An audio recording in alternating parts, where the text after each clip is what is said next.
20 double O, 2000 baby. Eden Palms, Monterey Road, I'm a project baby. Eagles Drive, we was at Oak Grove, barely graduated. We got Tasha, Molly, Bodie, Corbett, they gon' have to hate us. 2, 1. What's up, everybody? Welcome back to another episode of the New Media Podcast. I'm your host, Ya. We hope you enjoyed the last episode because, as always, today's going to be an even better episode. I got the whole crew with me. Everybody's in the house today, and Week 10 is right around the corner, so we're going to give our predictions for Week 10. We're also halfway through the NFL season, so we're going to be giving our we're just going to talk about our award predictions and see where we're kind of at with that. And we also have a special guest coming on to talk about one specific game. So stick around for that and to hear from him. So before we jump into all of our topics, temperature check. How's everybody doing today? Man, no NBA today. Nothing was going on. No sports. Crazy. Man, I hope y'all went and voted. I don't know, but I ain't leave my crib. I don't know about all that, man. I don't know about that. I ain't leave my crib. But, man, no sports, man. It was deadly, man. But on day today, I ain't we'll go. Just when there's nothing going on TV, man, it's just real slow. What's on TV? We're gonna watch hockey tonight? Like, come on, man. Come on, man. Nobody's watching hockey. But let's go ahead and get right into it, man. The very first game that's gonna kick off Week 10 of the NFL season, the Atlanta Falcons on the road versus the Carolina Panthers. Man, I don't even know where to pick with this because, 2-7, I get the Panthers aren't a really good team, but it's not like, I'm gonna go with the Falcons because I feel like they think that they can win this division. Oddly enough, they have more talent on the offensive end. I feel like because Mariota can string together something for this team to be able to win. What's the spread on this? I'm curious. Falcons -3. Damn. Yeah, I'm gonna go with the Falcons on this one for sure. There's only one reason I'm picking the Falcons is P.J. Walker got hurt last week. Baker Mayfield's back as a starting quarterback. So, yeah, let's go Atlanta, Mariota, Cordell Patterson, baby. Come on, Atlanta. Is that so? P.J. Walker's not playing this week? P.J. Walker got hurt. Baker Mayfield stepped up, 3 drives, converted on all 3, 2 touchdowns and 1 run touchdown. But I'm pretty sure he's going to start this week.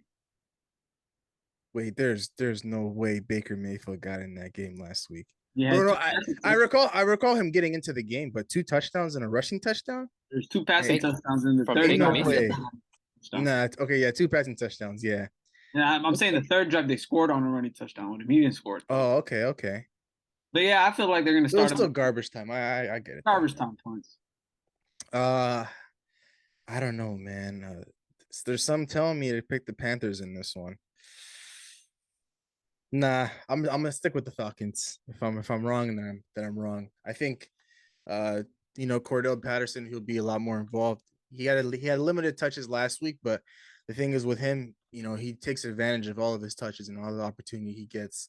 Because I think he ended up getting 2 touchdowns. I think one of them got called back as well, but he's one hell of a player. But I can't say the same if they're gonna get all the other guys involved, Drake London and Kyle Pitts. But I think the Falcons are just a lot more talented right now in this Carolina Panthers football team. So give me the Falcons. We move on to our Germany game, the Seattle Seahawks and the Tampa Bay Buccaneers. For some weird reason, I think the Buccaneers are favored, right? The Buccaneers -2.5. Man, I'm done picking against Seattle. I'm done losing points. I'm going with Seattle on this one. I'm not letting Tom Brady get this one because I feel like offensively, he had that vintage Tom Brady drive at the end of the game, but the guy put up 58 passing attempts for 280 yards and 1 touchdown. Their offense is still not fixed. They're far from what they're supposed to be. So I'm gonna go with the Seahawks in this one. I feel like defensively they're playing amazing. So there's no way that the Buccaneers are going to be able to win this game. I feel like offensively they're not going to be able to put up the big points like that. And Seattle's they're rolling, man. So I'm not going to pick against them. I'm done. Swear to God, this guy's bad luck, bro. I'm pretty scared, He's been winning since he was on the opposite side, you feel me? But you know who I'm rocking with. See us rise, baby. We're going with Seattle, man. Big game in Germany, 6:30 in the morning. I just don't feel like that Tampa offense can muster anything now. Last week, was that their second touchdown they had on that drive, or was they second touchdown in the game, or was it 3 field goals? All I know is Tom Brady did not throw for a touchdown until that drive. Yeah, they only had 9 points leading up to that last 40 seconds of the game. So for me, Seattle, our offense is hitting on all cylinders right now. Their defense is not too well, and their offense, man, I don't know about that offense. 14 points, 16 points, 13 points, 10 points. It's not going to work. You know, we got a top 10 defense I can say top 5 the last 5 weeks. We've been playing fantastic on that side of the ball. So I got Seattle coming in, Kenneth Walker, Geno Smith, Tyler Lockett, Pete Carroll, just the boys, you know what I'm saying? So let's go Seattle. I don't know, man. I sit here and I look at this game, and I remember how Seattle treated me well these last couple of weeks. I earned some points by picking them and rocking with them, but I don't know. I feel like last week's win for the Tampa Bay Buccaneers was a turning point for them in their season. Right now, they know after this game they're going home and they're going on a bye week, so they have enough time to reset. So if I didn't make it any more obvious, I'm gonna go with the Tampa Bay Buccaneers in this one. I don't know. Like I said last week, I don't know how they'll pull this out. I don't know how they'll be able to win this game. But at the same time, I just got to trust Tom Brady. I know it's been tough to trust him this entire season, but he has the playmakers. He has the guys to do it. In Seattle, they're one hell of a football team right now, and they're hitting on all cylinders. So this is going to be a tough test. But at the end of the day, I think last week's win kind of pretty much boosted the morale in that locker room. So they're gonna try to end this 3-game stretch with the win and go straight into the bye week 5-5, sitting at the top of their division. So give me the Buccaneers. But I'm very, very surprised that the Seattle Seahawks are not favored in this one. This is a bit disrespectful in my opinion. A team that's been hot all year, 6-3, to come out as the underdogs in Vegas. It doesn't sit right with me. So I think Vegas knows something that we don't. Nah, they just on bullshit on Tom Brady's, Come on now. I don't know why. That's true, man. It's crazy. The way that we're playing and the way Tampa Bay's playing, so I felt a little disrespected there, but we're going to take care of business. It is what it is, man. We'll go ahead and move on to our second Sunday game, 10 o'clock slate. The Detroit Lions are on the road playing the Chicago Bears. I'm gonna go with the Chicago Bears in this one. Justin Fields is just rolling, and he's up against statistically the worst defense in the league. And I feel like they're not going to be able to keep this guy in the pocket. He's going to be able to get out and feed he's just red hot right now, and I don't see that slowing anytime soon. And this Lions offense kind of just fell off a cliff. They haven't been what they were in the beginning of the season, and I don't see that resurgence coming back. So I'm gonna go with the Bears in this one.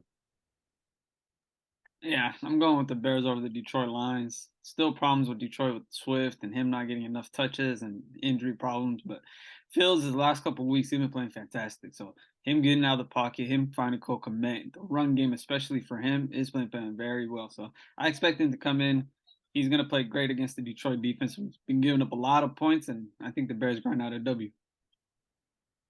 I think the Bears will come in. The Lions are going to come in here and going to lose this game. I do have the Bears winning this one. But this game honestly can really go either way. A divisional game, teams are going to want to play each other very, very tough. But the Bears are just looking like they're looking like the better team right now. Justin Fields is rolling. And the Lions, like you guys have mentioned, they've taken a dip on offense, and they're not really a great defensive team, although they did play amazing on Sunday against the Green Bay Packers and Aaron Rodgers. I don't see them repeating that again this upcoming week. So give me the Bears. Bears -3. Do I believe they'll cover this spread? I think they do. I'll go ahead and say this. I'll go ahead and say that. I think they do. But the next game, the Denver Broncos, coming off their bye week, are on the road playing the Tennessee Titans. I feel like I haven't heard from these guys in so long. I don't know what it is, but thank God. Yeah, thank God for that. But I don't know. Coming off a bye, I don't know. Do I want to be edgy about this? I feel like this Broncos defense is still good enough. I don't know. This Broncos defense is still good enough to get the job done. What is the status update about Ryan Tannehill? I have to know that. I mean, as of right now, it's just 50-50. He hasn't suited up the last couple of weeks, so I'm gonna go with the Broncos in this one, man. I'm gonna go with the Broncos in this one because this defense is still good to me. And there's no way, after this much time of Russell Wilson, he was hurt, I believe, in the Jets game, and then the bye week, and then now he's I assume he's 100%. He's back. There's no way that like this offense like continues to have that bad of a struggle, and I feel like this defense, at least at some points, might be able to keep Derrick Henry, at least respectively. Like don't let him gash you. So I'm gonna go with the Broncos in this one. Yeah, I'm not picking the Broncos. I'm picking the Titans. I expect this defense, the Titan defense, to do what they did the last couple of weeks. Come in, trust their defense, trust Derrick Henry, run the ball, and win the game like that. They got very close to beating the Chiefs doing that same thing the week before. They did it against the Colts with Malik Willis, and they won the game, or the Texans against with Malik Willis, and they won that as well. So expect them to do the same against the Broncos. I know their defense as well, but man, this is Derrick Henry we're talking about. A lot of people can't stop that guy. So I got Titans winning this one, and I don't trust Russell Wilson. Not Nathaniel Hackett, Melvin Gordon. I don't trust those guys. Keep pushing. Yeah, I do have the Tennessee Titans winning this game. The Denver Broncos, I mean they lost Bradley Chubb at the trade deadline, so that their defense did take a little bit of a hit. And I know Russell Wilson, he got a lot more he's getting a lot more healthy with the bye week. But this Tennessee Titans team, man, this defense, what I saw from them against Kansas City, it really surprised me because I haven't really been watching a lot of Tennessee Titans games this year. So I feel like Ryan Tannehill, took 2 weeks off because of that ankle injury that's been bugging him. But I think though he will try to tough it out and play this week because this is a very winnable game for them. I think they can come. They're going back home, and Derrick Henry's still red hot, and Ryan Tannehill can come right in and get his receivers the ball when needed. So they know they can't go back. They can't resort to Malik Willis, and Malik Willis is not the answer right now. Maybe in the future, but not right now. So I think the Titans are going to go back home and they have a very, very simple game plan. Just feed Derrick Henry the ball and everything else will fall into place. So I think give me the Titans to win this one. The next game we have is the Jacksonville Jaguars on the road in Arrowhead playing the Kansas City Chiefs. Give me the Kansas City Chiefs in this one. I mean, the guy that's leading the most efficient offense in the league right now, Patrick Mahomes.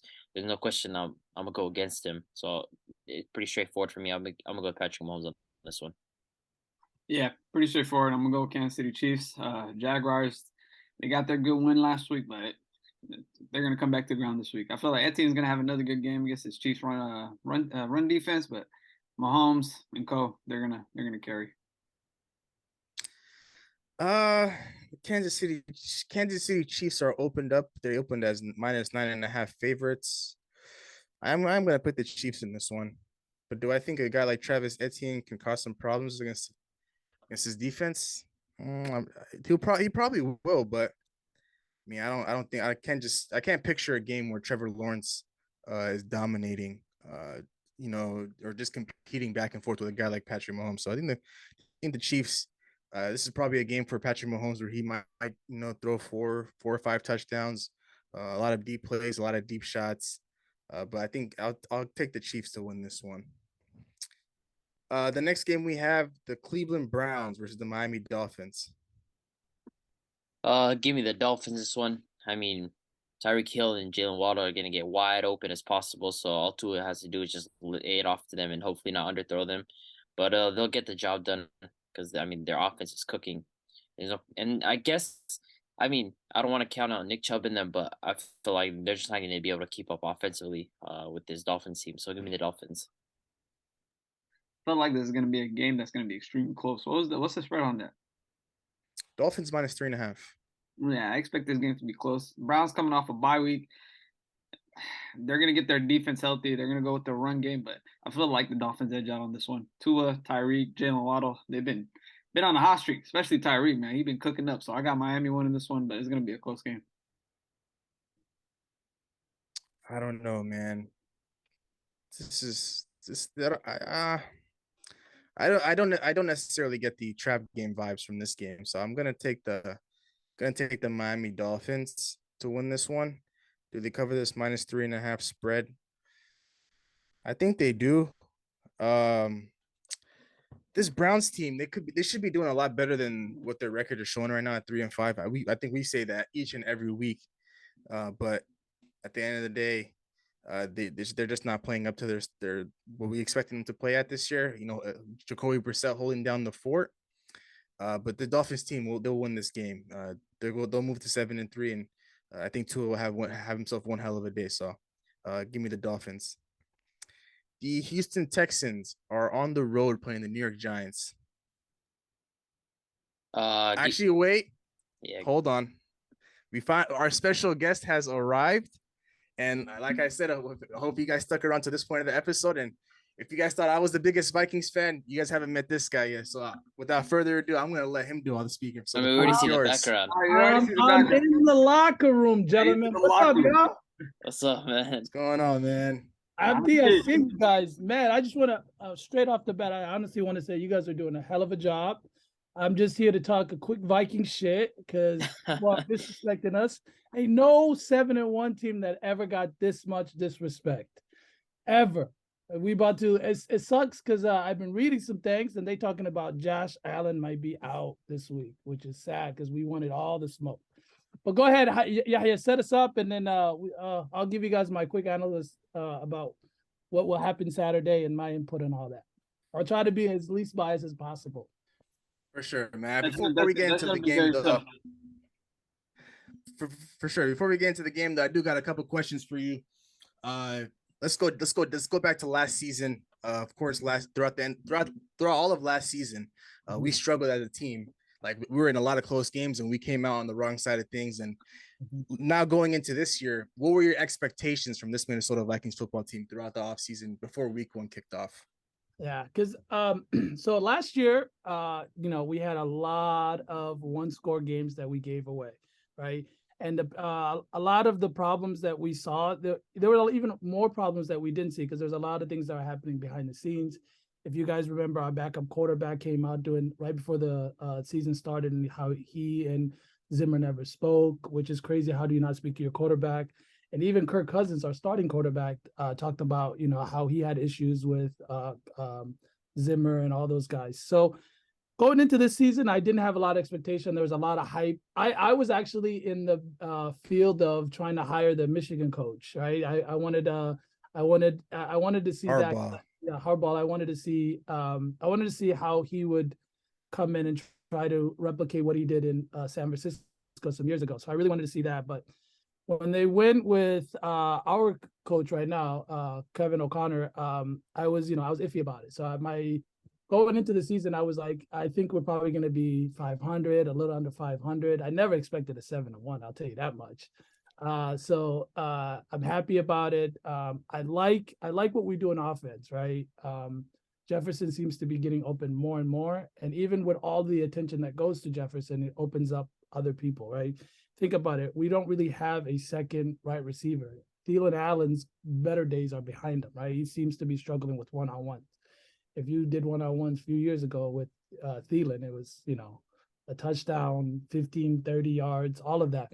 Anyhow, so yeah, I like what we're doing there. And then my second expectation was I thought the defense was going to struggle a lot more, right? We have pretty good defensive line, especially with defensive tackles and our two ends. So I figured our defensive line will do okay. We'll be okay against the run, but not so great against the pass. You know how young we are, especially now that we lost our first two draft picks, our safety and our corner hasn't been anything at all. He hasn't even played yet. So I thought we were gonna be I'm obsessed. 8-8, 8-9, something like that, around that range, 500, a little under 500. So 7-1, I'm excited about it. For sure. We recently just made a trade for a tight end in TJ Hawkinson, and it feels like we haven't had an elite, like I wouldn't even go as far as saying elite. I would just say good tight end since Kyle Rudolph days. So what were your thoughts on that trade? And do you think who won the trade, or was it even for both sides? I think so.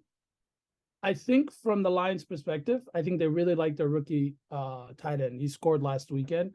So I think they saw that, they could get capital as far as like the draft picks, and then they have someone that he's rookie tight ends you can't really count on. Kyle Pitts last year was a rare.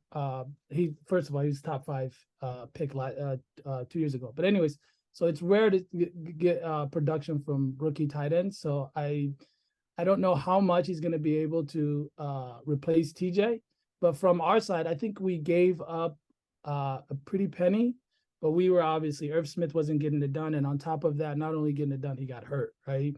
And a team that is 7-1 who thinks they can make some noise in the playoffs, you need a second weapon as far as receiving, because Thielen is now, I would say, like not even 2, he's probably like 3, right? He's washed up now. He's washed up now.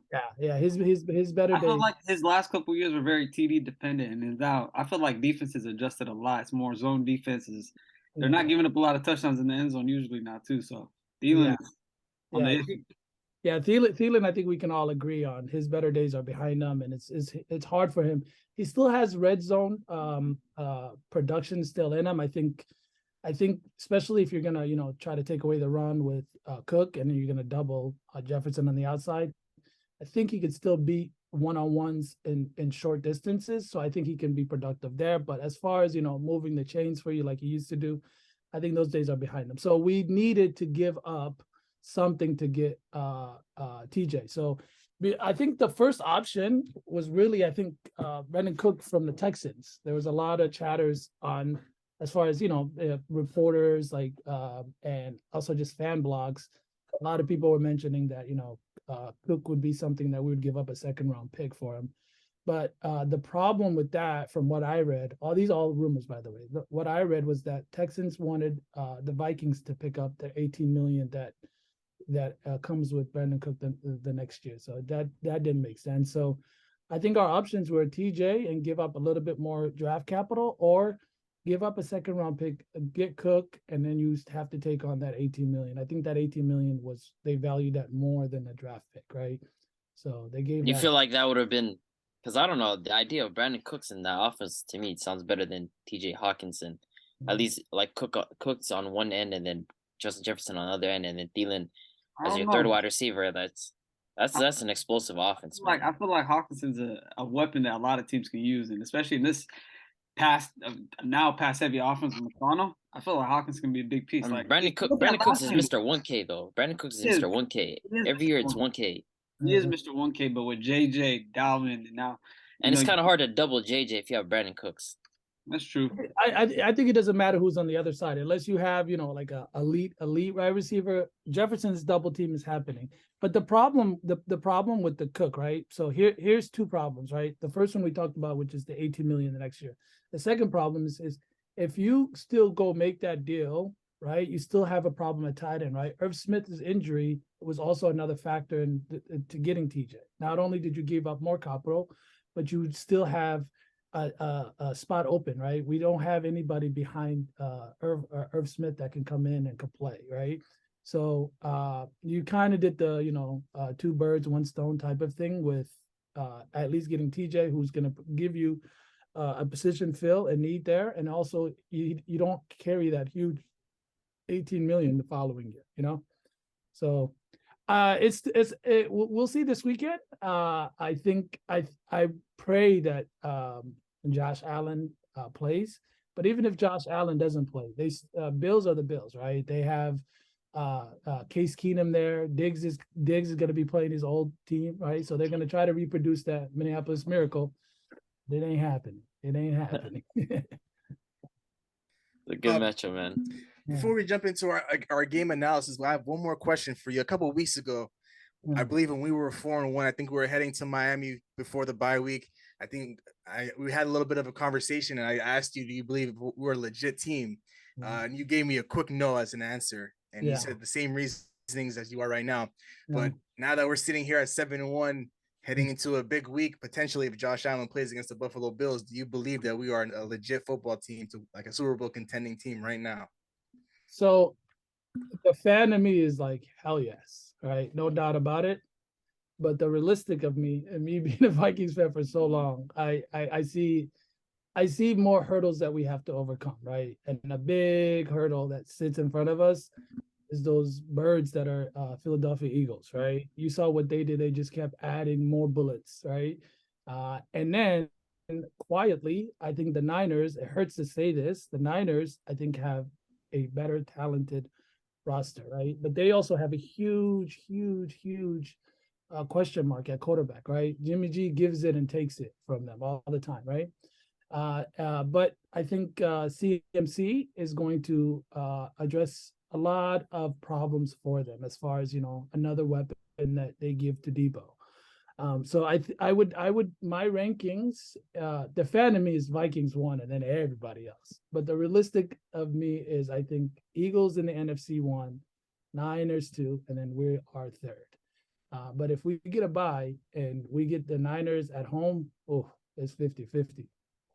I believe that game can go either way, man. I really want our run back with the Niners, especially what they did to us a couple years ago in the Bay Area, man. They embarrassed us. So, what are some keys to the game in order for us to win? Because, of course, I know we're going with the Vikings this week. So, what are some keys? What are some things that have to happen for us to come out on the right side of things this week with a W?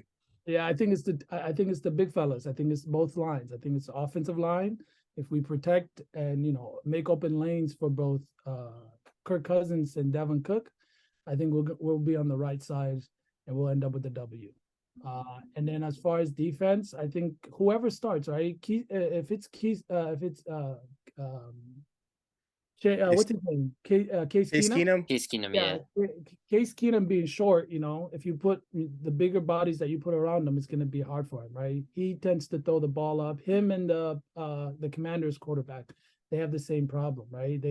They'll give 50-50 balls to wide receivers, right? And don't get me wrong, Diggs is talented, and we have still a secondary that's still trying to prove themselves. So I think they have advantage on the wide receivers.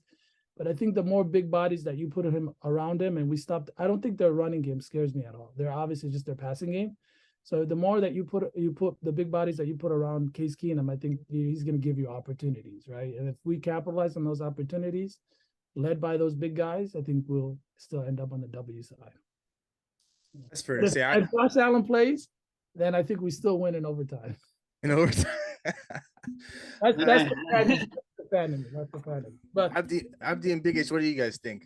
I feel like it just comes down to Josh Allen's health. Yeah, like that's literally it for me. If Josh Allen plays, I'm picking him against you guys. If he doesn't play, then I have to go with the Vikings by force because Josh Allen's a huge chunk of why that offense is so productive. If he doesn't play, then that's it. Because if Josh Allen didn't play and they had a productive running game, sure you can make an argument, but I mean it's inconsistent. You have Devin Singletary, and it's just I don't know what you're gonna get out of that backfield some weeks. And really, Josh Allen is the running back in that team. So if he doesn't play, there's no way they can produce. Of course, they're still good defensively, so it's not like the Vikings are just gonna blow them out and start putting up points. But I feel like offensively, it's just lacking for them without Josh Allen. So I have to go with the Vikings on this one.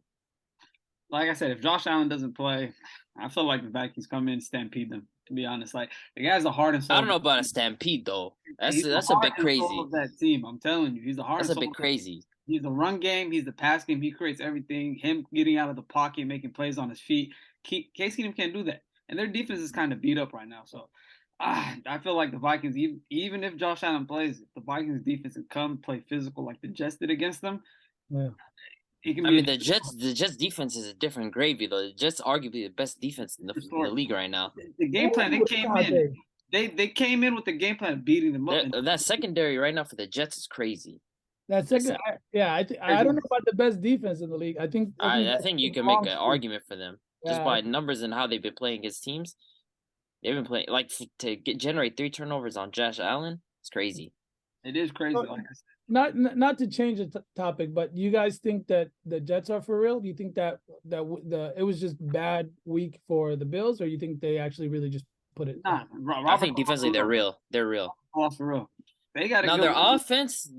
Their quarterback Zach Wilson, he's not real. He's fake. Trash. Yeah, he's trash. He's not real. I'm a big fan of their defense. And I did like last week when we were giving our predictions. I did say I felt like that game was going to be a trap game for the Buffalo Bills.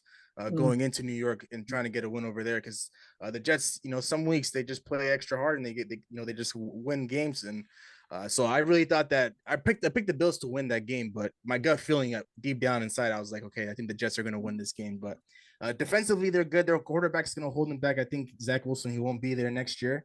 But as far as making the playoffs, I don't know. It's going to be pretty tough because right now the Bengals are on the outside looking in, and the Jets are going to have to get a wild card spot for them to, be a playoff team. And right now it's going to be it's an interesting race between them and the Chargers. The Bengals are in there as well. That So whole it's gonna be division is kind of tight right now because Bill Belichick, he's not slacking either. And you got He's right there. And the Dolphins, of course, right there. And this Josh Allen injury, I don't know what's a timetable on it. Because if he misses this week, Vikings pick up a win, and Dolphins are right there. So yeah, the injury on Josh Allen, it's like a really, really bad elbow injury. Only baseball players have this injury.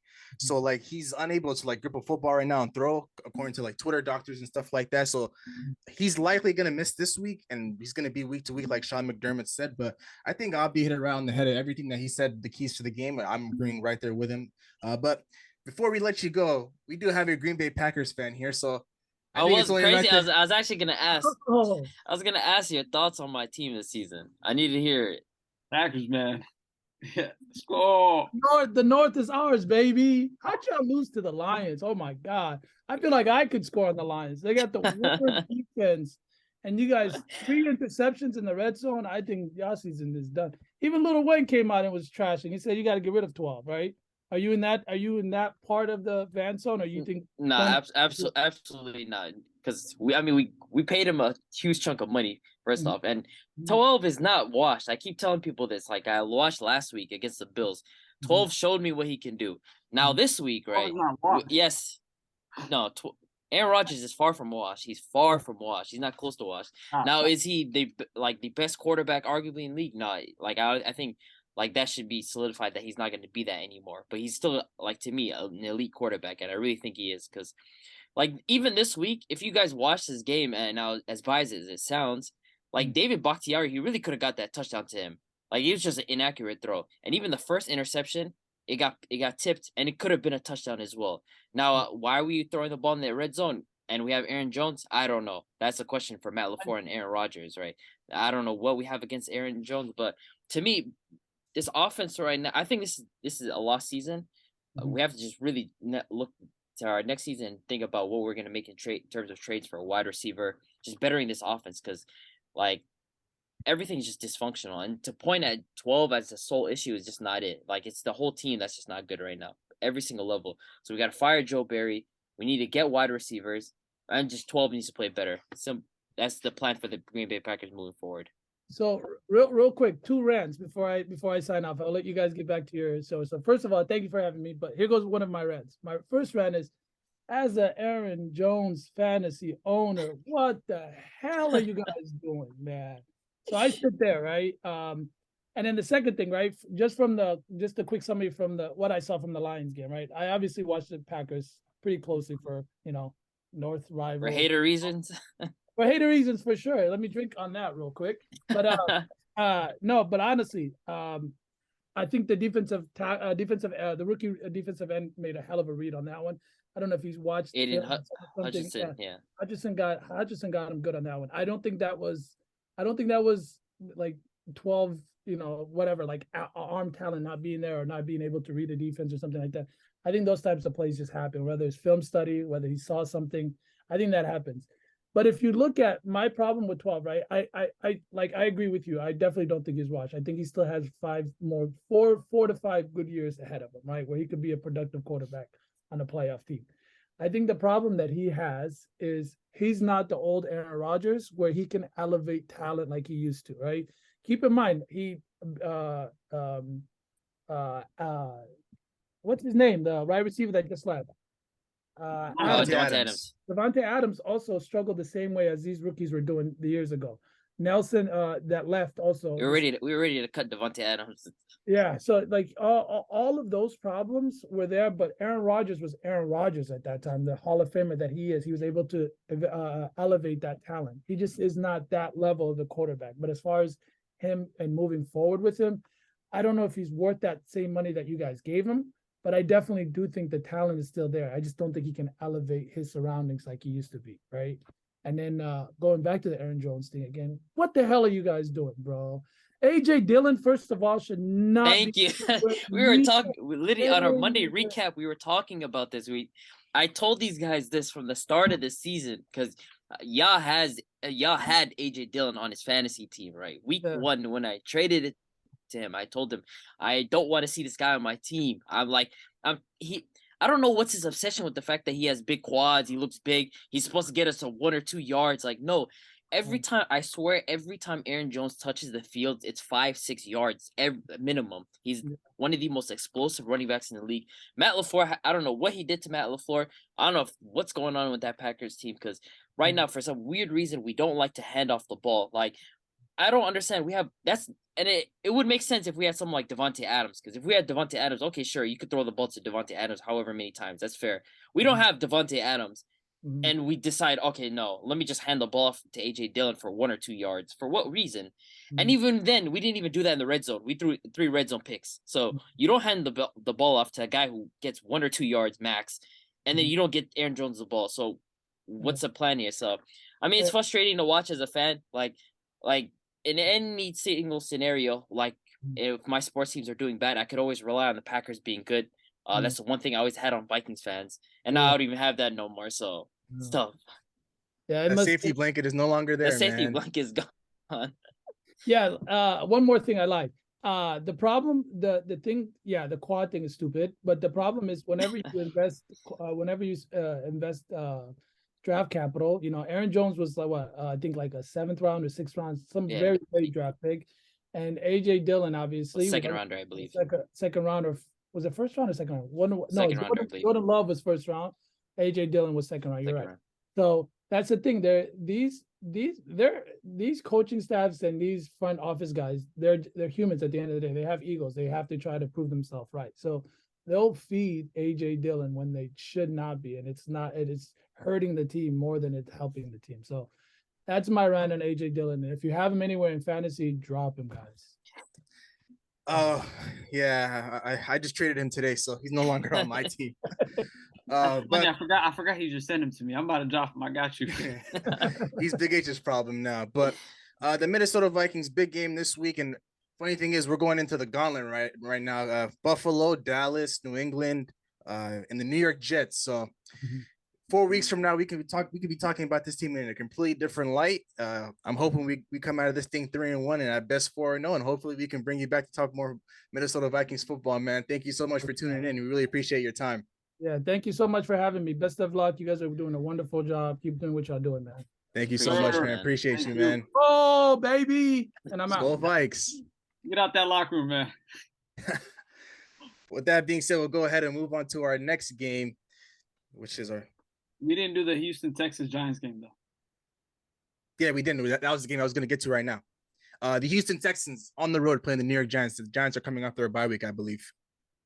Give me the Giants, man. The Texans team sucks. Like, this is a low-key like the Derrick Henry situation, except the Texans don't have a defense. Just hand the ball off to Dameon Pierce and pray this guy does something with it. So, I mean, this team's not very talented, and I have to go with the Giants. Hopefully they don't come out of this bye flat-footed, but I'm going to just rock with them. Saquon just been playing amazing this year, so I got to go with him. I'm gonna rock with the Giants as well. The Texans is hand off to Dameon Pierce, and hopefully something can happen. And pray he does something. And pray he does something. That's what it is. Like, they just throw him in the meshes that, hey, go to work. But nothing else from the Texans. So I got the Giants coming off their bye week. They're sitting at 6-2? 6-2. They're gonna be 7-2 after this week. So I got the Giants winning. Yeah, I do have the Giants winning. They're coming off their bye. And of course, you can come off the bye in 2 different ways. You can come out a bit sluggish and lose a step, but you can come out red hot. I think the Giants are just going to be right there in the middle because they're just playing a team that's not necessarily the greatest of talents. I think they're in the next few games outside of this upcoming week will be a lot more interesting. They have the Detroit Lions, the Dallas Cowboys, the Washington Commanders twice, the Eagles, the Minnesota Vikings, and the Eagles towards the end of the year. So this late stretch of games for the New York Giants will really tell us what type of football team they are. But give me the Giants to win this week. So the next game we'll be talking about is the New Orleans Saints coming off a Monday night disaster loss to the Baltimore Ravens on the road playing the Pittsburgh Steelers. See, it's just like this team, if they don't start Winston, like, what are you doing? Like, what are you attempting to get at? Like, why is Andy Dalton your starter? I don't know. But again, this Steelers team is not like they're good at all.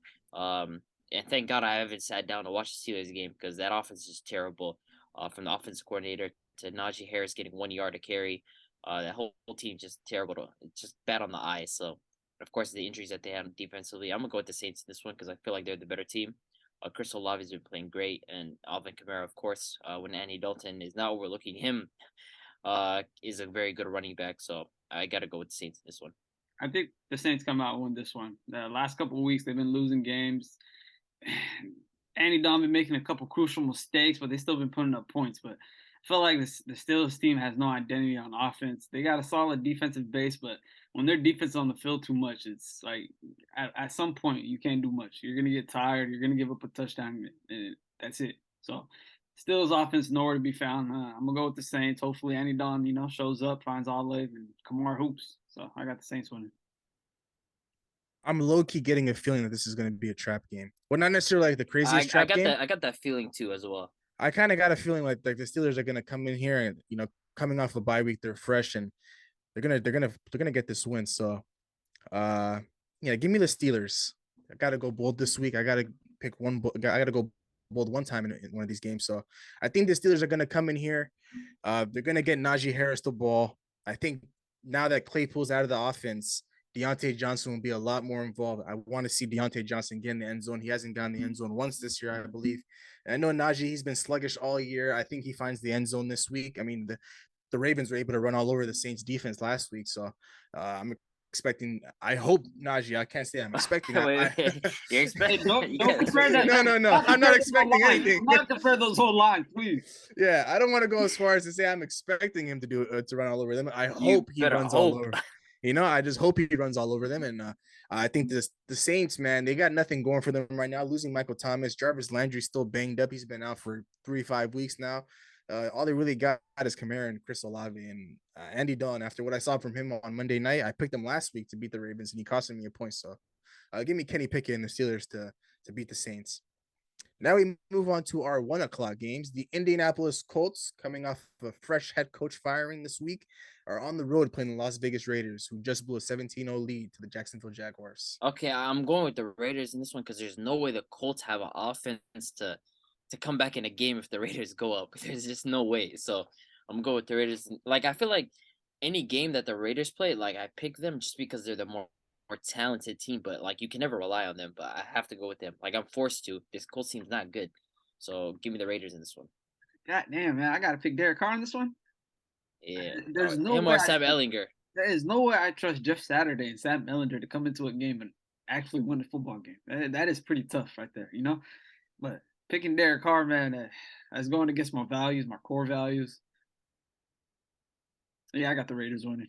I was gonna pick the Colts for a second, but I got the Raiders. You did all that preaching about core values and going against your core values, and you do the one thing you weren't supposed to do and pick the Raiders. But I think honestly, this game can honestly really go either way. I really thought the Raiders were going to go into Jacksonville and comfortably win that game, but I mean, low key, I was looking a little bit right when they were up 17-0 and Devontae Adams over here scoring 30 fantasy points in the first half for me. I'm thinking like, he might just finish with 50 points like Joe Mixon, but for some reason the Raiders took the foot off the gas, and Derek Carr, he just missed a couple guys on a couple plays, and that defense is not great at all. So I think I'm gonna pick the Raiders to win this, just simply because they're coming back home. They're gonna rally behind their fans, and it'll be a very, very close one. I think they win off a field goal, so I don't think they cover this -6.5 spread. The Colts with their new head coach, maybe he might put more emphasis on the run game, trying to get Jonathan Taylor the ball. If he's able to go this week, Jonathan Taylor's still questionable, but at the same time, I don't trust their quarterback, Sam Ellinger. So if they had Matt Ryan, maybe, but Sam Ellinger, no. Now we move on to, I think this is America's game of the week. I want to say it. If not, I think actually Cardinals, Rams, or Cowboys, Packers. Yeah, both games. I mean, maybe if it was 2016 for us. Yeah, 2016. One of these games would be game of the week, but I'm not watching Cardinals, Rams either. Like, come on now. I don't think anybody's watching that game, to be honest. But the Dallas Cowboys, coming off their bye week, are on the road playing the Green Bay Packers, a team that they have some strong hatred for, I gotta say. Yo, should I pick the Packers? You tell us, man. You're the fan, right? Well, give me the Cowboys, man. What the hell? Seems, there's no way I can't pick the Packers. Nothing, like, even the fan in me just won't let this happen. I have to go with the Cowboys in this one because, I mean, that rush we're gonna get abused, man. The offensive line hasn't been playing great. Aaron Rodgers hasn't been playing great, and then of course no wide receiver. So I mean, like we're just gonna get pummeled. And of course their game plan is just run the ball, Tony Pollard and Zeke, and it's not like we've been able to contain the run at all this year. So I mean, all I know is I'm gonna leave with Jair clamping up CD. That's all I'm gonna leave with. That's all I get this game. But other than that, the Cowboys gonna win. So Cowboys are gonna cook y'all. I feel sorry for the Packers this week, especially with that defense coming against Aaron Rodgers. I expect 2 to 3 turnovers happening, and the offense, man. Dak, Pollard, Zeke, CD, Schultz, Gallup, they're all going to eat against that Packers defense, and I don't I ain't expect. gonna lie, you named a bunch of mid though. I won't hate. I don't expect Jair to do anything. That was a bunch of mid though. Jair just hides in zone and just stays on his side. I don't think he's gonna follow CD. I mean, like if he comes to my side, like it's tough on him. If he comes to that Jair side, it's clamps right there. If he ends the day with 100 yards and touchdown, did Jair really succeed clamping him, or he just stayed on one side the whole time? I mean, it's not like he's gonna tell the defensive coordinator like F off. I'm gonna do what I want. He's supposed to keep. He feels happy staying on Michael Gallup all game. He won, you know. But yeah, I got the Cowboys winning this one.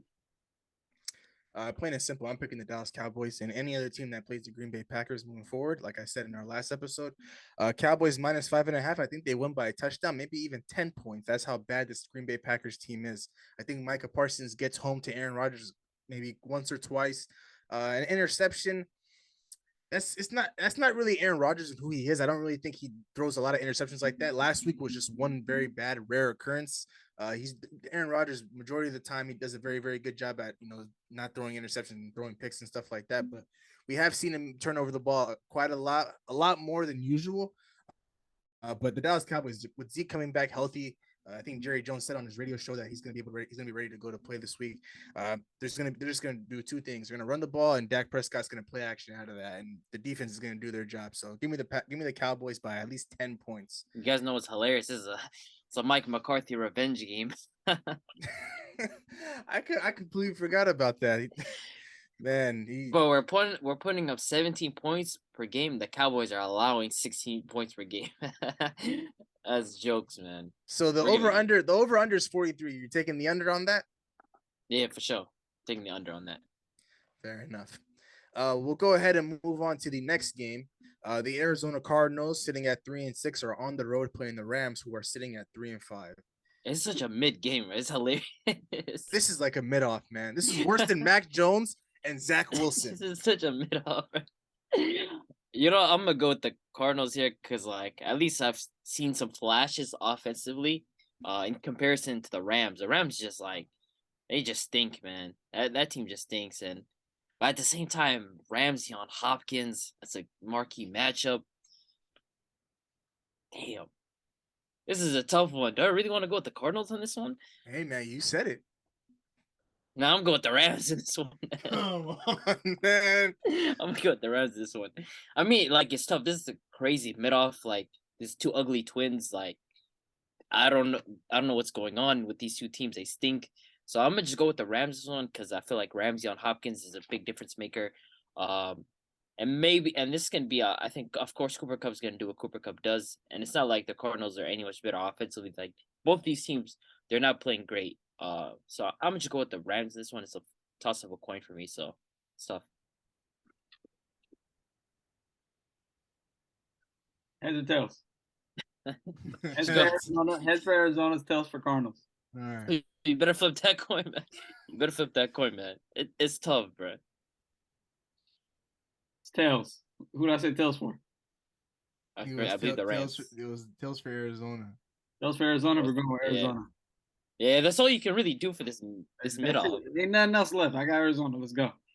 Hey, man, I'm gonna rock with Big H. I'm gonna take the risk. I'm gonna pick the Cardinals to win this one. No, I have no reason why. I'm just going up based on Big H's coin flip.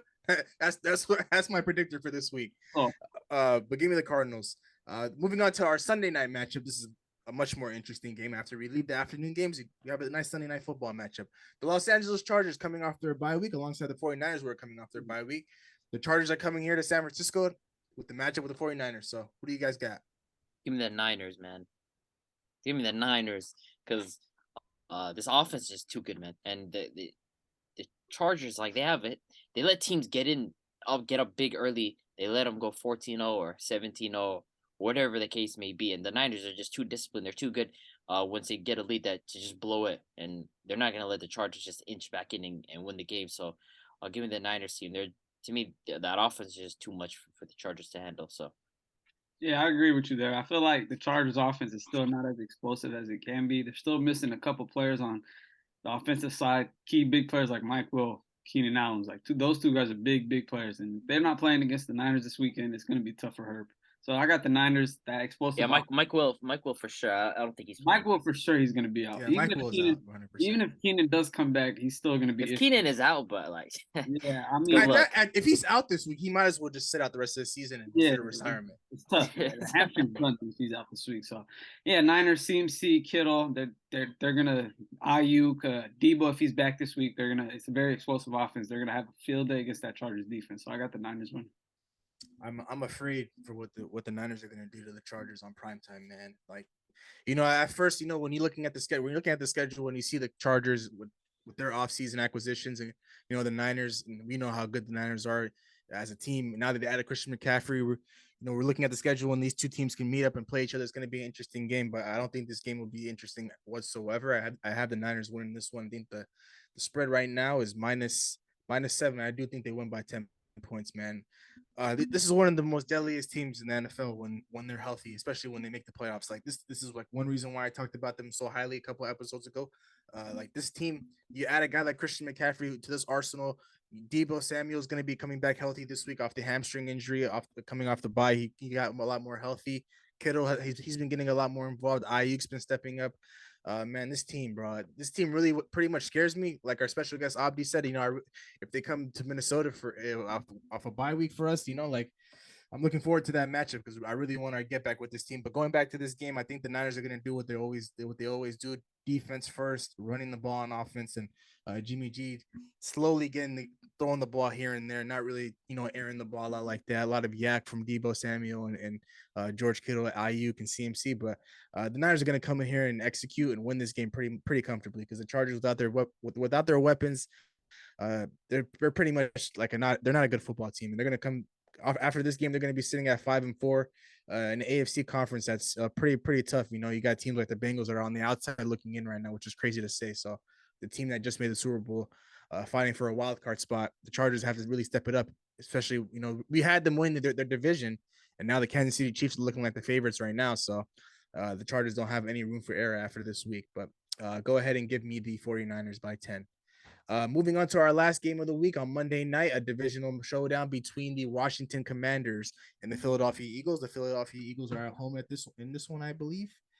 Are they at home? Yes, they are at home. And they open as the Eagles. They open up. Okay, I'm pretty sure we're all gonna pick the Eagles. I knew that, but they open up as -11 favorites. No, because some weird. What's crazy? Like I was on TikTok earlier and I seen teams that open up as 9.5 favorites the spread. I think there are 2-9 teams that open up as that 9.5 spread. So they do end up winning the game like most of the time, but they almost never cover that spread and if it's at 11 point something, good luck. There's no way, because like I don't understand when there's like a spread that high in a divisional game. Like that's just too much for me. I don't care how talented the Eagles are. That's just a crazy spread to cover. So no way. I think a touchdown maybe, but not that spread. No. Yeah, Eagles gonna win, but not by that spread. I feel like it's a divisional game. Commanders are gonna come in. They're gonna fight against them. Usually divisional games are close and tough, and that's how it always is. So it's gonna be a close game, and I think the Eagles come out 9-0, iffy 9-0 maybe. Who knows? But we'll see. Yeah, I mean, a couple of weeks ago, I was really rooting for this Washington Commanders football team, but after that matchup between them and us last week, it left like a very, very sour taste in my mouth. Just the way that game was going, the way things went down in that game, I'm no longer going to root for Taylor Heineke and this Washington Commanders football team, and I hope they don't make the playoffs. So give me the Eagles. I mean, you should be more angry at that ref. That's very true, but at the same time, I don't know. Taylor Heineke some of his antics that he was doing mid game, it didn't sit right with me. You know, a guy that I'm not necessarily rooting for him, but I think he's in better position he's a better quarterback than Carson Wentz, and I want him to succeed at the position that he's playing in. But I don't know. I feel like he was doing a little too much against my team, and I didn't like it. It didn't sit right with me. So give me the Eagles. I don't think they cover this -11 spread. But I do think it's going to be an entertaining Monday Night Football game. I think the Eagles will once again be in control of the game, just like how they were against the Houston Texans. But it'll be a little bit of a back and forth. But give me the Eagles. But that pretty much wraps up Week 10 of the NFL season. Before we actually close things, Week 10 of the NFL season, you did mention how teams that open as -9.5, -9 point favorites on the spread don't necessarily win a lot. Yeah. Funny thing is, the Bills opened up at -9.5 favorites to win this matchup against the Minnesota Vikings, but then ever since the Josh Allen injury, it moved down to 7.5 and moved down to 5.5 right now. I find it kind of crazy, even if with Josh Allen playing, to open up as -9.5 favorites against a team that's 7-1. I think that's a bit disrespectful, but that is crazy though. You know that I just wanted to point. I just really wanted to throw that out there. You know, like 9.5. You know, 9.5 is crazy. But it is what it is, man. I'm looking forward to that. I'm looking forward to a good week of football. Week 10. The teams that are on by the Baltimore Ravens, the Cincinnati Bengals, the New England Patriots, and the New York Jets. So, looking forward to Week 10 of the NFL season. But that pretty much wraps it up, and we'll go ahead and talk about our award predictions, NFL award predictions, and we're gonna do a little bit of a midway point recap and see where we're at with our picks. And we'll even talk about who's the front runner for every award right now. So, of course, we'll go ahead and jump right into it. MVP.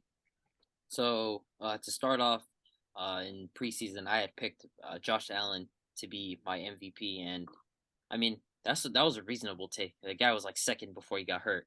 Then he had the bad game against the Jets, of course, but he was still hovering around 1-2, and then maybe dropped 3 after that game. But right now, if I had to pick an MVP, it would definitely be Patrick Mahomes. Like, there's no question to me. That's the only right answer that should be accepted.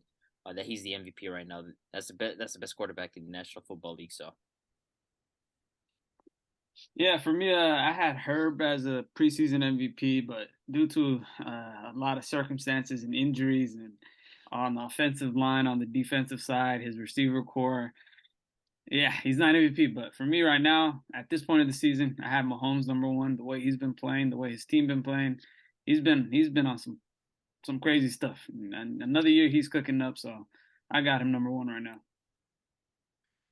For me, my MVP going into this season was Joe Burrow, and of course, the first couple of weeks of this NFL season, he got off on the wrong foot, especially with that game against that 5 Joe Burrow's your MVP. Like, did you really think that was gonna happen? I really thought he was gonna come in here. I mean, I got it written down. I thought he was gonna complete about like 70% of his passes, throw for over 5K yards and over 40 touchdowns. I'm not too sure if he's currently on pace for that, but at the end of the day, he didn't start off the season hot. And the way this NFL season is like you can be at the top of the MVP race, and the next week you can come right back down. So, Joe Burrow, I don't think he's gonna win this award. But right now, if I had to say an MVP. If we did this thing last week, I would definitely say Josh Allen. I've been saying it all year, but I can't after that performance against the Jets, and I don't want to say Mahomes because like I think that's a bit extra in my opinion. That's a bit too much. I'm gonna. What do you mean by too much? I think the best candidate for the MVP award right now, it only makes sense, is the team that has the undefeated quarterback, which is Jalen Hurts. And Jalen Hurts is not really playing like the craziest, but he's playing great, and his team is undefeated. So it's kind of like the story's there, and the numbers are kind of there to back it up. Like Mahomes he's sitting with a record of what 6-2, I believe. And I think his numbers. But I mean, like the thing is, though, Mahomes has like the best offense in the league right now. So, like. It makes sense. 621 touchdowns, and yeah, he's got 21.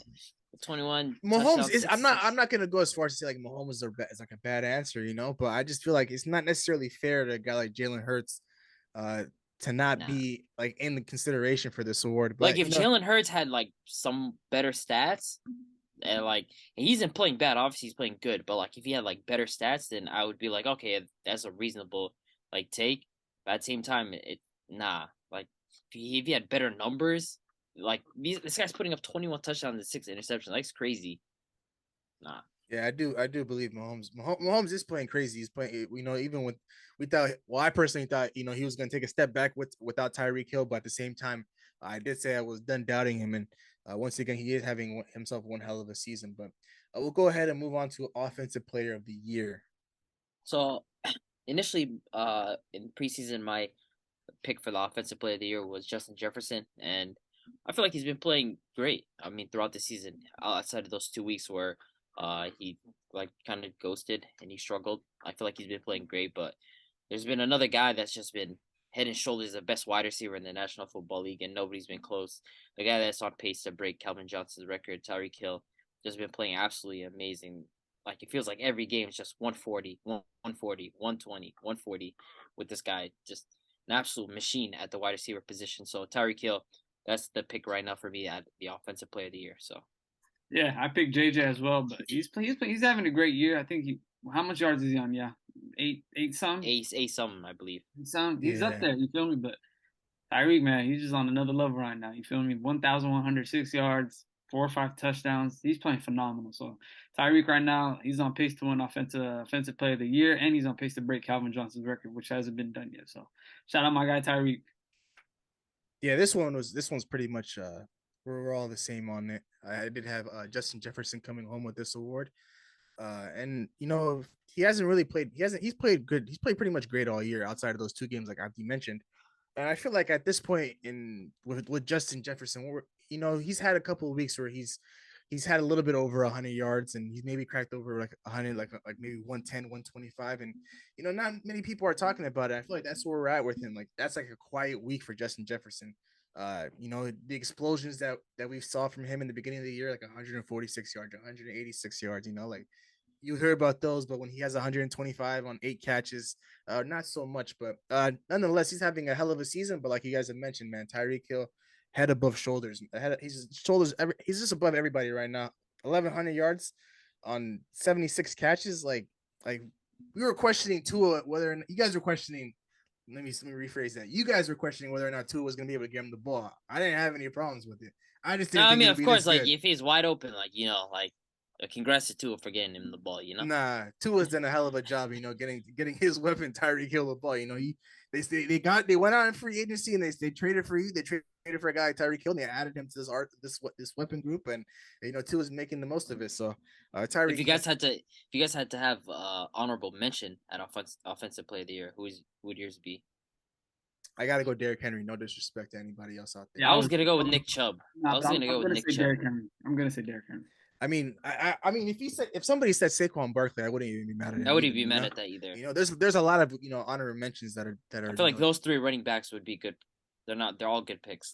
Yeah, Derrick Henry, Nick Chubb, and Saquon Barkley. Yeah, just for me, the reason why I would go with Derrick Henry, just quick and short, is simply because the guy's giving 200 yards like 4 straight games. Like Derrick Henry, every time he steps on the football field, it's over 100 yards and a couple of touchdowns. But those 2 guys, nothing. I'm not taking away anything from what they're doing. Saquon and Nick Chubb, they're having hell of a season. So, all credits to them. Moving on now, our defensive player of the year. So my pick, I believe, was Myles Garrett for Defensive Player of the Year, and of course, I believe he had that before the bye week. He had that monster game against Joe Burrow, just absolutely dominant.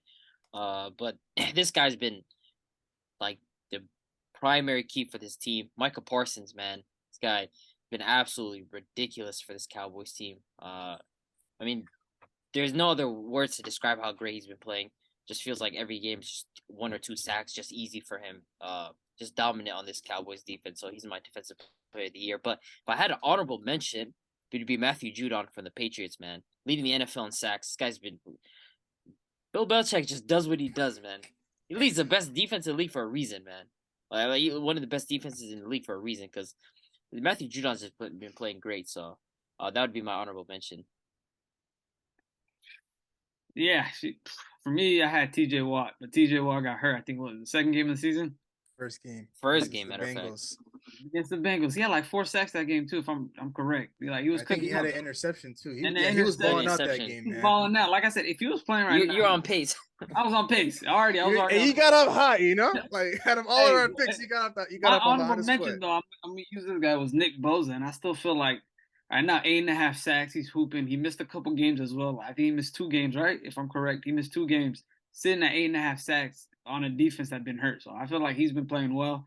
But Matthew Judon, man, Matthew Judon, I don't know what Belichick does. Like he wakes up one morning and he's like, hey, I need this corner, and he could be random guy off the street. But he just constructs a good defense every time. I don't know what I need a 5'8". He gets these guys in a concentration camp, man. What's that corner's name? Jack Jones. Jack Jones. I've never heard of him before up until today, man. It's crazy. It's crazy. So Judon 11.5 sacks right now, and you can't go past that. And it's on pace. Like he got what? We got what? 9 more games left in the season. Yeah, like 7, Yeah. 7, 8. He can break that 22-23 sack record, and who knows? So I'm gonna rock with Judon, and I'm gonna keep Parsons and Bosa right behind him. Yeah, man. I think I probably hit on this one's halfway through the season so far because I had Micah Parsons winning this. So I mean, I had Daniil Hunter as my honorable mention, but he's not really playing too great. He does a good enough job for us. But back to my guy Micah Parsons. This guy, like I said in our preseason prediction, the average fan can just sit on Sunday and watch a Dallas Cowboys game and just watch Micah Parsons alone and be like, wow, this guy's a standout player. He is a playmaker. This guy's always disrupting any team's offense. Like his main job isn't to really sack the quarterback, but he's so good at that you know their defensive coordinator can put him in sets where he can bring pressure to the quarterback and make the quarterback's life a living hell. So I think the nickname that was given for him was 11 from heaven. He was second in voting last year to TJ Watt, and with TJ Watt being out right now, I think it's definitely an interesting race between him and Matthew Judon. Of course, you know Matthew Judon's playing pretty great this year. So thank God I picked Micah Parsons to win Defensive Player of the Year because I guess I'll say I'm half right. But moving on to Comeback Player of the Year. Ooh, so I picked Derrick Henry on this one. So I mean, I'm on track. Like I'm on pace with it. Like I ain't missed a beat, but which is crazy. I haven't missed on either. So my comeback player of the year was Derrick Henry, and my honorable mention was Saquon Barkley. So I mean, can I really go wrong? Can I really go wrong with either? You pick and choosing right there, man. No, I picked perfectly. So, I mean, Derrick Henry leading the NFL in rushing yards, just absolutely dominant, carrying the entire Titans offense. And Saquon Barkley, the same scenario for the Giants, just feels like he's the biggest playmaker on that team. Does everything from rushing to catching. So, I mean, both picks were spot on for me. So, see, I picked CMC. CMC been hooping. That's not bad. CMC been hooping. Hey, y'all got better picks than me, man. And my honorable mention was Derrick Henry. That's crazy. No, come on, no way, bro. And let me say the stats right now. Ain't no way.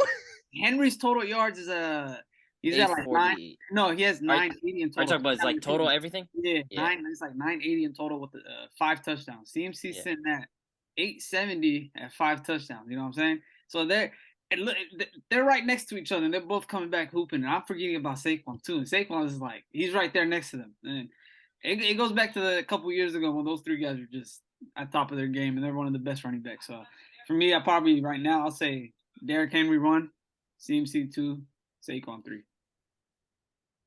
Nah, man, you guys got way better picks than me, bro. I must have been off the goop when I was making these picks, man. For me, my comeback player of the year, the guy I have written down is Michael Thomas. And it really upsets me to even talk about this guy, man. You know, I have all of his numbers written down from 2019, from 2017 all the way to 2019, where he was always getting better 1,200, 1,400, 1,700 yards. And of course, we all remember that season he had with Drew Brees. But like, it's okay. It's fine. I missed on Michael Thomas, but the guy I have as my honorable mention, you guys are gonna laugh at me because I put a starting quarterback, starting quarterback, Jameis Winston. That's like, crazy. Come on, man. And I'm over here in the offseason talking about, like, you know, of course, if Michael Thomas is doing good, then of course the quarterback Jameis Winston has to be doing good. So at that point, who are they going to give the award to? I remember saying that. But like, man, Michael Thomas is out for the year, and he pretty much played 2.5 games, and Jameis Winston is not a starting quarterback anymore, so I bricked badly on this one. But for right now, I think you guys all hit around the head. You guys just three There is options one right guy now. that we're missing though. I'm kind of surprised Big H hasn't even spoken about him. It's kind of crazy. Your quarterback, man. Do you know? That should be an argument for comeback player of the year. How Like do the you guy, look now? Come on. no, How like do you no, look comeback like player of the think year, think Brahim? about it though. For me though, comeback player of the year. Think about it though, like does it really have to be injury for a comeback player of the year? I mean, Like if you look the at it guy, like the guy was ready to go to the XFL. Like if you look at it like that, with like no injuries and be like anybody that got an opportunity to step up and start and is cooking, Gino's up there 100%. 100%. the guy with Liddy was an XFL talent. Like Hey, he was 100%, took. man. But I'm going off just injuries and guys that missed out last year that didn't get an opportunity to play, like didn't have a chance to. So that's what it is for me. Yeah, honestly, just going back to what you guys all said about guys like Derrick Henry, CMC, and Saquon Barkley, I think you can't necessarily go wrong with either or one of those guys. But you do make a good argument, Abdi, about Geno Smith. Of course, I think he has like the perfect story. 7 years, 8 years in the league, I believe. And I think he's 32 years old, being a backup for a majority of his career ever since after his stint with the Jets and stuff like that. To come into the Seattle Seahawks football team and change the culture and kind of rally all these guys together and sitting 6-3 right now going into this week.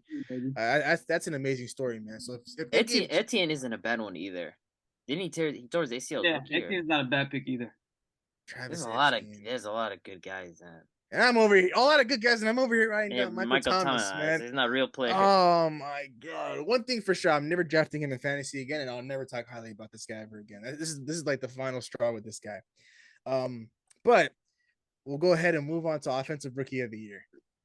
See, I was Liddy cooking with this one, man. I was Liddy cooking with this one. Brees Hall. This was my pick. Like, and he tore his ACL. Like, he tore his knee. Like, what do you want me to do, man? This is a tough one. But right now, offensive rookie of the year, Dameon Pierce, man. But I have to go with Dameon Pierce because, I mean, I just feel like the Texans are just a garbage team, and he's literally all what that team is. Like, he's just putting that team on his back, and of course. We know about Kenneth Walker, but I feel like this guy's just everything that this team represents in this Texans. Just he's their entire source of offense. So, give me Dameon Pierce. Picked Drake London. He was kind of up there the first couple of weeks, but Arthur Smith and the offense kind of slowed it down with the run-heavy offense. But a guy I'm going with right now, Michigan State product, baby. Kenneth Walker. You've been cooking. The last 5-6 weeks for us, man, and I feel like he's had a better season than Dameon Pierce with the games that he's played, less games that he's played, and he's up there in the stats with the amount of touchdowns that he has. Guy's just a bowling ball on the field, man. We found our Marshawn Lynch 2.0, so I'm rocking with my guy to win offensive rookie of the year. Man, all right. I didn't see this part of my notes, but you guys, I just mentioned how I bricked on comeback player of the year. You guys are gonna be like, wow, I'm on a heater with this one. So my offensive rookie of the year was Chris Olave, right? And we all know how great he's been playing. My honorable mention is Kenneth Walker. Mm-hmm. I wrote down Kenneth Walker. And that's the guy I'm going with as my current offensive rookie of the year. Chris Olave, he had the title of being offensive rookie of the year up until these last couple of weeks since Kenneth Walker really got more involved in this offense when what's the backup running back's name? Rashad Penny went down. Yeah. So even with Kenneth Walker going off those first couple of weeks, Chris Olave still had the lead. But as of right now, Kenneth Walker, this guy, man, every time he touches the ball, it's like he doesn't want to go down, and it's always positive yards. I don't think I've ever seen Kenneth Walker get tackled in the backfield for negative yards. He's one hell of a talent to watch. And Abdi, I can't disagree with you either with Dameon Pierce, man. And you had Brees Hall as well as your first pick. Those three guys, man, for years to come, the debate of who's the better running back between the two, like I mentioned in our last episode, it's gonna be really, really interesting because those are three very, very talented running backs. But at least I bounced back from my comeback player of the year with my offensive rookie of the year, Olave and Kenneth Walker. So moving on to our defensive rookie of the year, I think this one we all know who it is. Yeah, we know, but so I had Travon Walker from the Jaguars, and he's shown a lot of flashes this season. I feel like there's a lot of times, especially during the Raiders game, there's times where he's shown a lot of good promise. So, but he isn't the defensive rookie of the year. And my honorable mention, man, he's been kind of a brick, which is kind of funny because he had a pick against us, Aiden Hutchinson. I feel like this guy just it's kind of stunk it up this season. So I mean, it's tough. But of course, the defensive rookie of the year, without question, Sauce Gardner, man, just continues to just play phenomenal. Forget about being one of the better rookie cornerbacks. He's been one of the best cornerbacks in the entire league. That's how good he's come in and played. So, Sauce Gardner for defensive rookie of the year. I'm money on this one for sure. I had Sauce. You know, that's all I have to say. I had Sauce for the defensive rookie of the year. And then my honorable mention is Jordan Davis. I feel like he's playing good for the Eagles right now. Great run stopper. He's been hurt the last 2 games, but You can tell the difference when he didn't play tell the against difference these last 2 when he didn't games. play He against has the been running Texans. on them. Yeah, so they're missing him right now, but I have Sauce. I'm gonna say Sauce right now still, but there's another guy, you know, in Seattle that Pete Carroll found, another gem, Tyreek Woolen. Like, he's right behind him. Like, he's this close, you know what I'm saying? He's right on his tail. Come on, man. He's right on his tail. He's The not only beating thing that that's New on York Sauce's press, side man. is New York press, and that's the only reason he's above him right now. So shout out my guy Tyreek Woolen. Shout out my guy Sauce Gardner, but I've been money on this one. So For my defensive rookie of the year, I put down Jordan Davis, and he's tremendous for that Philadelphia Eagles defense. He's an interior force, a dominant force to run stop, and like you guys mentioned, it's night and day when he's not in there.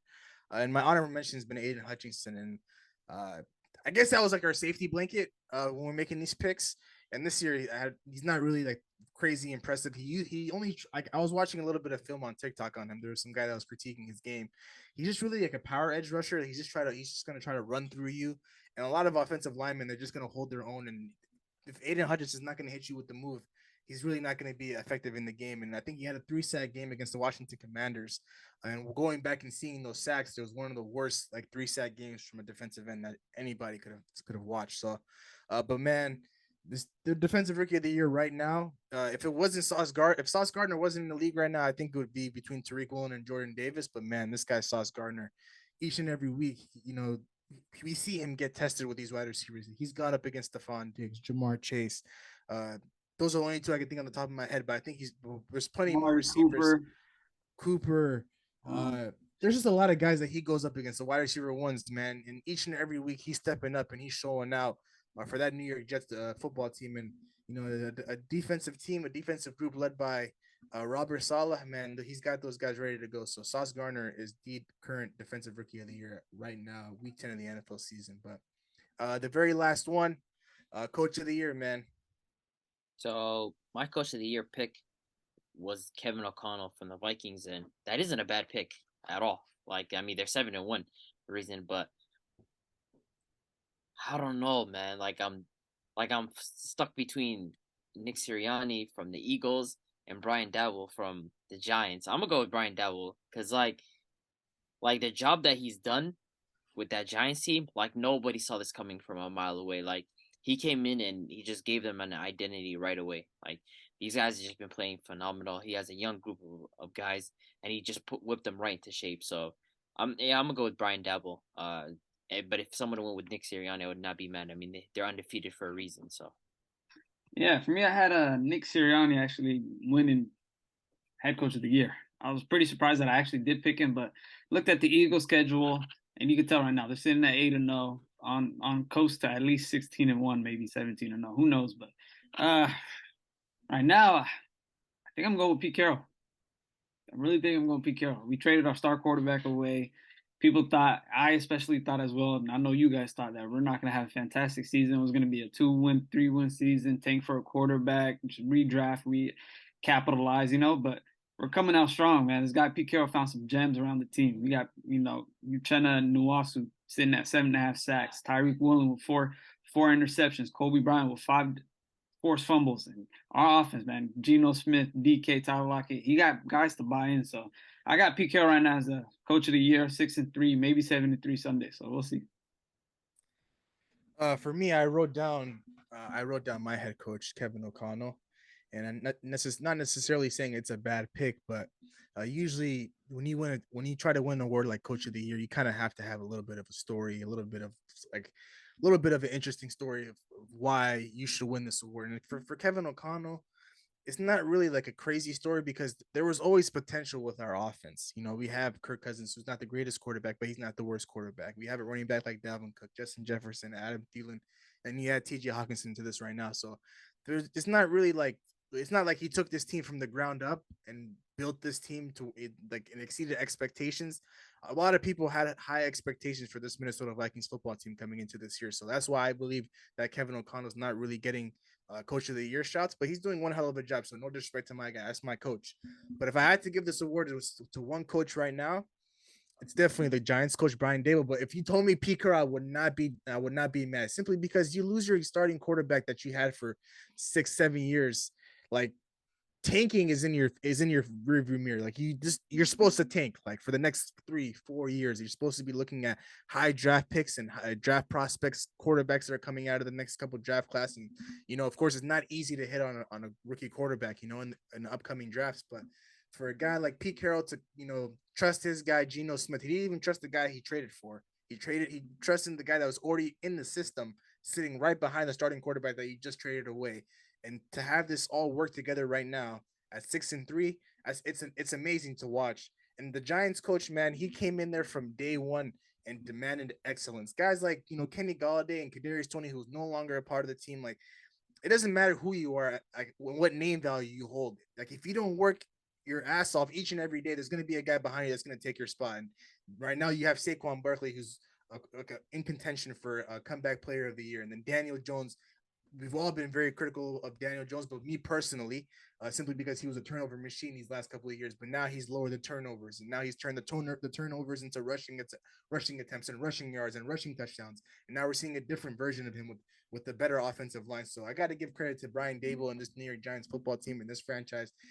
Since day one, it's very two similar stories between him and Pete Carroll. So you can really go either or. You can't go wrong with these two guys. But for me, I would just personally go with the Giants head coach Brian Daboll. So that pretty much wraps up our midseason NFL award predictions. We'll go ahead and do another one at the end of the season when the awards are officially announced. But any final word before we sign off here, fellas? Don't be surprised if Aaron Rodgers pulls out something. Big game. He don't believe that. He don't believe that. You can see it in his smile. He doesn't believe that. But man, I'm looking forward to another week of football. Our next episode, we're going to be talking about basketball, so be on the lookout for that. I'm not too sure if Josh Allen's going to be ready to go, so I'm pretty disappointed in that. But at the end of the day, it is what it is. With that being said, we'll go ahead and wrap things up here. Thank you so much for tuning into today's episode. We really appreciate your love and support. We'd greatly appreciate it if you like, comment, and subscribe to our YouTube channel at New Media Podcast. For those of you that are watching us on YouTube, all of our social media handles will be in the beginning of this video. And if you're listening to us on Apple and Spotify, if you go to our Instagram page at New Media Podcast, you'll be able to navigate yourself to all of our social media handles there. So once again, thank you so much for tuning in today's episode. And also thank you to our special guest for tuning in for a little bit, chatting with us. Thank you so much for tuning in, and we'll see you guys in the next one. So peace. Record a new hit, then we making us a film. Wouldn't sign a deal if I got a couple mil. Been in the lab, now they throwing out deals. Me and now Lakes, now that's overkill.